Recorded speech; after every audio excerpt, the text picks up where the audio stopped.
C'est ma réponse. Mais j'essaye. Oui, non, mais je je vois tente ça. de le faire, Mais j'apprends. bon, c'est vrai qu'à 6-2, 3-0, on a eu un petit peu peur que ça se finisse très rapidement et que la Polonaise remporte son troisième Roland-Garros en 1 heure et quelques de jeu. Et puis la magie a opéré. Tout le mérite en revient à son adversaire qui a cru, qui s'est accroché, qui a fait l'effort avec une magnifique fin de deuxième set de revenir et de l'emporter. Et s'est même mise en position de gagner puisqu'elle a eu le break d'avance dans la dernière manche avant finalement de craquer un petit peu. Et c'est vrai que quel regret d'avoir cette balle de match où elle fait une double faute parce que c'est vraiment pas représentatif de ce qu'elle a produit aujourd'hui en termes de niveau de jeu, en termes d'émotion, de suspense. Et franchement, ça faisait un moment qu'on n'avait pas vu une belle finale du côté féminin comme celle à laquelle on a pu assister aujourd'hui. Il avait tout prévu aussi en une 2021 machine. quand il devait faire le Grand Chelem sur une année calendaire en gagnant l'US Open contre Daniil Medvedev et personne ne voyait Daniil Medvedev en plus gagner en 3-7 secs. C'est toujours la même chose, c'est l'histoire, c'est l'histoire. Serena Williams a bloqué là-dessus, Federer aussi, Nadal aussi, même s'ils ont fait leur course. Encore une fois, il peut passer devant. Là, on discute même plus de savoir à qui est le meilleur ou pas. S'il fait le 23e titre du Grand Chelem, allez hop, les autres, ils sont au placard. C'est lui le meilleur. Comment il va réussir à intégrer ça ? En faisant un tournoi de Roland-Garros extraordinaire, rien à dire là-dessus, il est en finale, mais sans développer son meilleur tennis. On a vu sa demi-finale, bon, tant mieux pour lui, Carlitos Alcaraz était tellement stressé qu'il s'est tellement crampé qu'il ne pouvait plus jouer au tennis.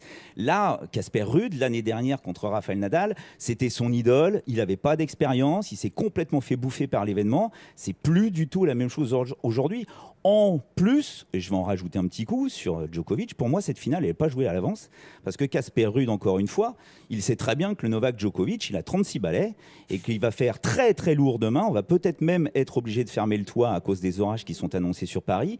S'il a réussi, moi je ne pense pas qu'il va être obligé de modifier son tennis. Moi je pense que justement, comme Carlitos Alcaraz, qui s'est trompé en voulant terminer les points très très vite contre Novak Djokovic, il faut accepter la bagarre. À un moment ou à un autre, il faut s'imaginer que Novak Djokovic, à 36 ans, qui n'a pas joué régulièrement depuis 2 ans, il est peut-être prenable dans le long combat. Oui, mais en théorie, Manchester City devait déjà gagner la Ligue des Champions.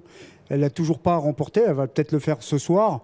Et il n'y aurait absolument pas de scandale, tant c'est la meilleure équipe, effectivement, sur ce qu'elle propose au niveau du contenu. Mais vous savez, c'est un tournoi, c'est pas un championnat. Si c'est un championnat, oui, c'est sûr que Manchester City va le gagner quasiment à tous les coups. D'ailleurs, vous savez quoi, ils ont gagné 5 fois la Première Ligue sur les 6 dernières saisons.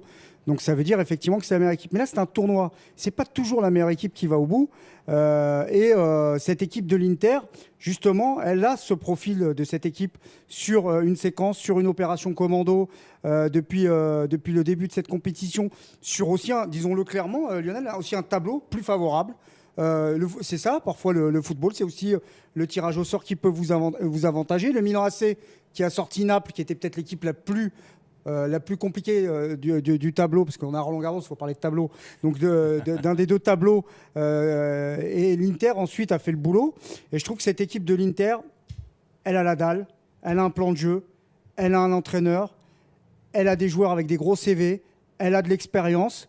Alors aucun souci, si c'est pour vous dire que Manchester City est le favori, je pense que vous n'avez pas besoin de moi. Mais moi je vous dis, ce soir, il y a quand même match, il y a une finale, et c'est du 70-30. Et qui dit 30 dit que vous avez une chance sur 3. Voilà, et puis c'est une équipe